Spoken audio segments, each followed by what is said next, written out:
Simon Hamilton. I'm a physiotherapist that works in the NHS, and we're on strike because our pay has been below the rate of inflation for the past 10 years since, for the latest of the Tory government.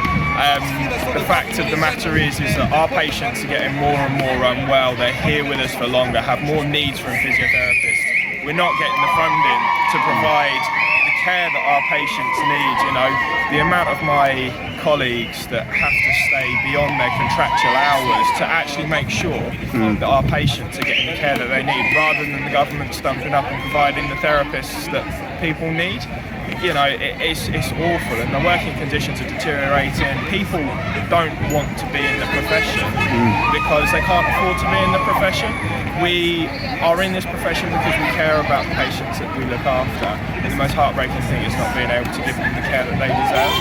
And people are, I wouldn't say that the quality of care that people are getting is deteriorating. The problem is that it's taking more and more hours out of people's day. People aren't getting paid for their overtime, and we need to support the workforce, because if there's no workforce, then the patients have nothing.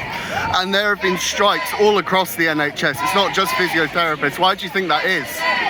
It's not just physiotherapists, and I think that is because, we're all facing the same challenges.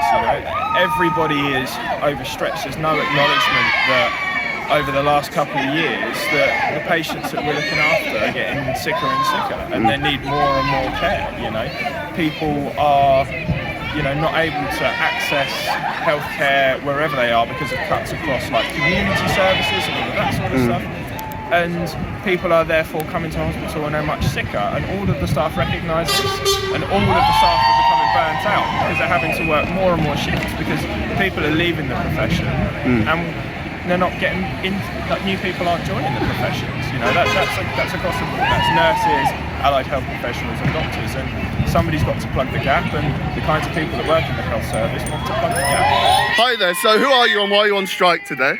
My name is Emma, and I'm one of the paediatric physios in the Royal London Hospital, and this is some of the team that I work with. Striking just due to underpay, understaffing. We just need more money pumped into the NHS to help better care for our patients. And there have been strikes all across the NHS. Why do you think that is? I think it's fairly obvious that I think the NHS is bursting at the seams. Everybody who works here really cares for everybody, and we need to be able to provide a better service. And for the NHS to keep going, we need to get fair pay to retain our staff and provide the best service that we can. Do you think that the NHS being run into the ground is slightly intentional? Oh, that's a big question. I highly hope not. I think working where we work, we want to see the best in everybody. So we hope that's not the case, but it sometimes feels that maybe it's not going the way that we think it should go. For you, what's the biggest thing that has to change? With inflation going up, we're not able to provide the services because we can't keep the staff. Everybody's leaving, everybody's going abroad for better lives, for better pay, and it's just not going to be able to continue.